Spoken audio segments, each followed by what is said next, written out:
Hello बच्चों, आज हम जानेंगे क्लास 9 हिंदी स्पर्श भाग फर्स्ट से चैप्टर फर्स्ट के प्रश्नों के उत्तर, जिसका शीर्षक है धूल। बच्चों, इस चैप्टर के प्रश्नों के उत्तर की शुरुआत हम यहाँ से करेंगे। इस चैप्टर में जो प्रश्न दिए गए हैं उनके आंसर हमें 25 या 30 शब्दों में लिखना है। तो इस चैप्टर का पहला प्रश्न है कि धूल के बिना किसी शिशु की कल्पना क्यों नहीं की जा सकती। इसका आंसर है धूल के बिना शिशु की कल्पना इसलिए नहीं की जा सकती है क्योंकि शिशु चलते खेलते उठते बैठते जब गिरता है तो उसके शरीर पर धूल लगना ही है। इस धूसरित शिशु का सौंदर्य और भी बढ़ जाता है। धूल उसके सौंदर्य को बढ़ाती है। सेकंड प्रश्न है, हमारी सभ्यता धूल से क्यों बचना चाहती है। तो इसका आंसर है हमारी सभ्यता इसलिए धूल से बचना चाहती है क्योंकि वो खुद को प्रगतिशील, आधुनिक और शहरी संस्कृति को अपनाने वाली है। इसका मानना है कि धूल से इनकी बनावटी श्रृंगार फीके और धुंधले पड़ जाएंगे। वे चाहते हैं कि उनके बच्चे भी धूल में ना खेले और ना उसे हाथ लगाए। थर्ड प्रश्न है, अखाड़े की मिट्टी की क्या विशेषता होती है। तो इसका आंसर है अखाड़े की मिट्टी विशेष होती है। वो तेल और मट्ठे से सिंचाई हुई होती है। जब ये पसीने से लथपथ शरीर पर फिसलती है तो ऐसा लगता है कि मानो आदमी कुआं खोदकर निकला हो। फोर्थ प्रश्न है, श्रद्धा भक्ति स्नेह की व्यंजना के लिए धूल सर्वोत्तम साधन किस प्रकार है। तो इसका आंसर है श्रद्धा भक्ति और स्नेह की भावना की व्यंजना के लिए धूल सर्वोत्तम साधन इसलिए है क्योंकि धूल का जुड़ाव व्यक्ति की मातृभूमि से होता है। एक सती स्त्री इसे अपने माथे से लगाती है। योद्धा इसे अपने आंखों से लगाकर देशभक्ति और देश के प्रति श्रद्धा प्रकट करता है। किसी धूसरित बालक को गोद में उठाकर उसके प्रति स्नेह प्रकट किया जाता है। 5 प्रश्न है, इस पाठ में लेखक ने नगरीय सभ्यता पर क्या व्यंग किया है। तो इसका आंसर है लेखक ने नागरीय सभ्यता को बनावटी, नकली तथा चकाचौंध भरी कहा है। नगर के लोग मिट्टी को मैल कहकर उससे दूर रहते हैं। इस कारण वे धूल में सनने का तथा स्वाभाविक खेलों का आनंद नहीं ले पाते। बच्चों, यहाँ से हम खंड ख के प्रश्नों के उत्तर को जानेंगे। तो खंड ख में जो प्रश्न दिए गए हैं उनका आंसर हमें कम से कम 50 या 60 शब्दों में लिखना है। तो खंड ख से पहला प्रश्न है कि लेखक बालकृष्ण के मुंह पर छाई गोधली को श्रेष्ठ क्यों मानते हैं, अथवा लेखक ने धूल पाठ में बालकृष्ण के सहज सौंदर्य के साथ किसकी तुलना करते हुए उसे महत्वहीन बताया है और क्यों। तो इसका आंसर है लेखक के बालकृष्ण के मुंह पर छाई गोधली को इसलिए श्रेष्ठ मानते हैं क्योंकि कुछ वर्ग के लोगों ने सौंदर्य को वृद्धि करने वाले अनेक साधनों का आविष्कार कर लिया है, पर बालकृष्ण के मुख पर लगी जो धूल है उसका अलग ही सौंदर्य बढ़ाता है। उसके सामने सारे सौंदर्य फीके नजर आते हैं। इसके अलावा इसी धूल में खेल कूद कर शिशु बड़ा होता है। जिन बच्चों का बचपन गांव में बीतता है उनके शरीर पे धूल जो लगा रहता है, उनके बिना उनका बचपन की कल्पना नहीं की जा सकती है। सेकंड प्रश्न है, लेखक ने धूल और मिट्टी में क्या अंतर बताया है। तो इसका आंसर है लेखक ने मिट्टी और धूल में यह अंतर बताया है कि इसके अनुसार मिट्टी शरीर है तो धूल प्राण है। मिट्टी शब्द है तो धूल उससे उत्पन्न रस है। मिट्टी चांद है तो धूल उसकी चांदनी है। दूसरे शब्दों मिट्टी की आभा का दूसरा नाम है धूल। कहने का आशय यह है कि धूल में चमक होती है, आभा होती है। मिट्टी की पहचान उसके धूल से होती है। थर्ड प्रश्न है, ग्रामीण परिवेश में प्रकृति धूल के कौन कौन से सुंदर चित्र प्रस्तुत करती है। इसका आंसर है ग्रामीण परिवेश में प्रकृति धूल के अनेक सुंदर चित्र प्रस्तुत करती है। जैसे आम के बागों के पीछे छिपते सूर्य के किरणों में जो धूल सोने की मिट्टी कर देती है। सूर्यास्त के बाद रास्ते पर गाड़ी के निकल जाने के बाद जो रुई के बादलों की तरह या ऐरावत हाथी की नक्षत्र पथ की तरह जहां की तहां स्थिर रह जाती है। चांदनी रात में मेले में जाने वाली गाड़ियों के पीछे धूल कवि की कल्पना के भांति उमड़ती चलती है। यही धूल फूल के पंखुड़ियों पर सुंदर बनकर छा जाती है। 4 प्रश्न है, हीरा वही धन चोट न टूटे का संदर्भ पाठ के आधार पर स्पष्ट कीजिए। इसका आंसर है हीरा वही धन चोट न टूटे का अर्थ है असली हीरा वही है जो हथौड़े की चोट से भी न टूटे और अटूट होने का प्रमाण दे। इसी तरह ग्रामीण लोग हीरे के समान होते हैं, मजबूत और सुदृढ़। वे कठिनाइयों से नहीं घबराते। 5 प्रश्न है, धूल, धूली, धुली, धुरी और गोधली के व्यंजनों को स्पष्ट कीजिए।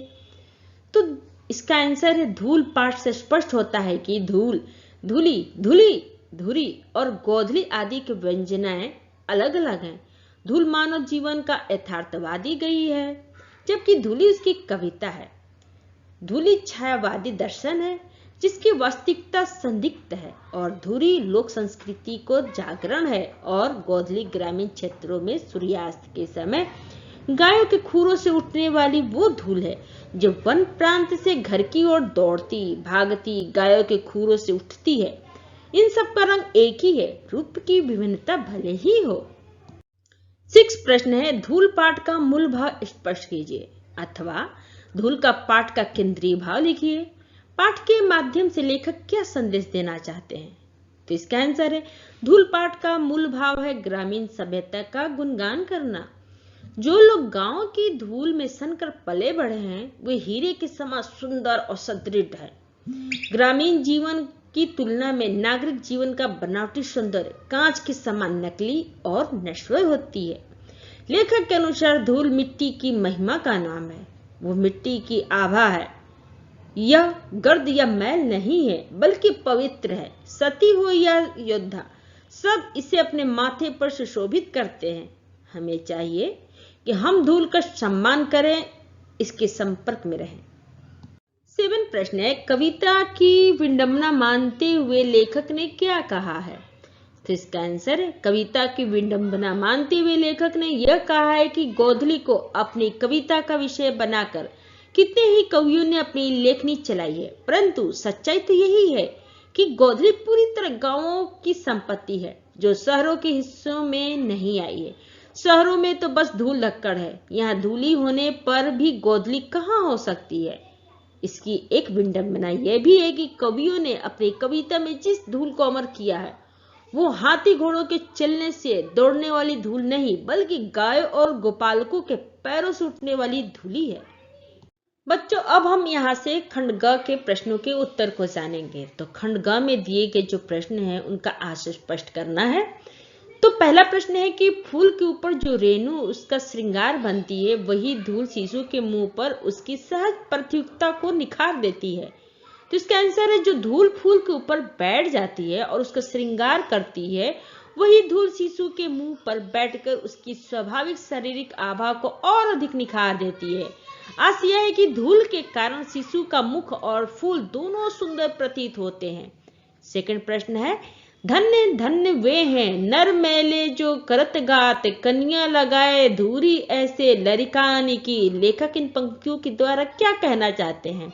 तो इसका आंसर है इन पंक्तियों द्वारा लेखक यह कहना चाहते हैं कि धन्य धन्य वे नर कहकर लेखक ने उस व्यक्ति को धन्य कहा है, परंतु मैले जो करत कहकर अपनी हीन भावना का भी प्रकट कर दिए, क्योंकि धूल दूषित शिशु को गोद में उठाने से अपने कपड़ों के मलिन होने से चिंतित भी है। यह व्यक्ति धूल भरे हीरो का प्रेमी नहीं है। थर्ड प्रश्न है, मिट्टी और धूल में अंतर है लेकिन उतना ही जितना शब्द और रस में, देह और प्राण में, चांद और चांदनी में। इसका आशय यह है कि लेखक मिट्टी और धूल में अंतर की व्याख्या करते हुए कहते हैं कि दोनों एक दूसरे से जुड़े हैं। एक के बिना दूसरे की कल्पना नहीं की जा सकती। जैसे चांद के बिना चांदनी नहीं होती है, देह के बिना प्राण नहीं होता। यदि शब्द ना हो तो लेख या कविता में रस कहाँ से आएगा? उसी तरह मिट्टी के रंग रूप की पहचान धूल से ही होती है। 4 प्रश्न है, हमारी देशभक्ति धूल को माथे से ना लगाएं तो कम से कम उस पर पैर तो रखें। इसका आंसर है लेखक का इस वाक्य से आशय यह है कि जिस धूल को वीर योद्धा अपनी मातृभूमि के प्रति श्रद्धा प्रकट करते हैं, धूल मस्तक पर लगाते हैं, किसान धूल में ही सनकर काम करता है, उस धूल से बचने की कोशिश की जाती है। नगरीय लोग इसे तुच्छ समझते हैं, चाहे वो देश की धूल को माथे से ना भी लगाएं, परंतु उसकी वास्तविकता से परिचित हों। 5 प्रश्न है, वे उलटकर चोट भी करेंगे और तब कांच और हीरे का भेद जानना बाकी ना रहेगा। तो इसका आशय है कि यहाँ कांच की तुलना नगरीय सभ्यता तथा हीरे की तुलना ग्रामीण सभ्यता से की गई है। हीरा बहुत मजबूत होता है और कांच एक चोट से टूट जाता है और बिखर कर दूसरों को भी चोट पहुंचाता है। हीरा हथौड़े की चोट से भी नहीं टूटता, ये बात दोनों के परीक्षण के बाद ही पता चल लगी है। हीरा कांच को काटता है, उसी तरह ग्रामीण हीरे की तरह मजबूत और सुदृढ़ होते हैं। वे उलटकर वार भी कर सकते हैं। समय का हथौड़ा इस सच्चाई को सामने लाता है। बच्चों, नीचे कुछ शब्द दिए गए हैं, उन शब्दों को उपसर्ग छांटना है। उदाहरण जैसे है विज्ञप्ति, मतलब वी ये उपसर्ग है, ज्ञापित उसका शब्द है। तो शब्द है संसर्ग, उपमान, संस्कृति, दुर्लभ, निर्दिद्य, प्रवास, दुर्भाग्य, अभिजात, संचालन। तो संसर्ग का उपसर्ग है श्रम, शब्द है सर्ग। सेकेंड है उपमान, उपमान का उपसर्ग है उप और शब्द है मान। थर्ड है संस्कृति, उसका उपसर्ग है श्रम और शब्द है संस्कृति। 4 है दुर्लभ, उसका उपसर्ग है दूर, शब्द है लभ। 5 है निर्द्वंद, मतलब उसका उपसर्ग है निर, शब्द है द्वंद्व। 6 है प्रवास, उसका उपसर्ग है प्र और शब्द है वास। 7 है दुर्भाग्य, उपसर्ग है दूर, शब्द है भाग्य। 8 है अभिजात, इसका उपसर्ग है अभि, शब्द है जात। 9 है संचालन, इसका उपसर्ग है श्रम और शब्द है चालन। प्रश्न है कि लेखक ने इस पाठ में धूल चूमना, धूल माथे पर लगाना, धूल होना जैसे मुहावरे प्रयोग किए हैं। धूल से संबंधित अन्य 5 मुहावरे को आप प्रयोग करके बताइए तथा उन्हें वाक्यों में प्रयोग कीजिए। तो पहला मुहावरा है धूल चाटना, मतलब भारतीय सेना ने दुश्मन सेना को धूल चटा दी। सेकंड मुहावरा है धूल फांकना, इससे वाक्य बनता है वो बाजार में सारा दिन धूल फांकता रहा। थर्ड मुहावरा है धूल उड़ाना, इससे वाक्य बनता है उसकी सारी मेहनत धूल में उड़ गई। 4 मुहावरा है धूल में मिलना, इससे वाक्य बनता है कि उन लोगों ने बहुत मेहनत से सजावट की पर एक आंधी के झोंके से सब धूल में मिल गया। 5 मुहावरा है धूल धूसरित, इससे वाक्य बनता है कि धूल धूसरित बालक सुंदर लगता है। अगर आपको मेरा ये वीडियो अच्छा लगा हो तो लाइक करें, या फिर कोई डाउट हो तो आप हमें कमेंट बॉक्स में लिख कर बताएं। अगर आप पहली बार मेरे चैनल पे आए हैं तो सब्सक्राइब करें और बेल आइकन को प्रेस करें, जिससे आपको मेरे नए वीडियो का नोटिफिकेशन सबसे पहले मिले। थैंक यू बच्चों, फिर मिलते हैं अगले वीडियो में।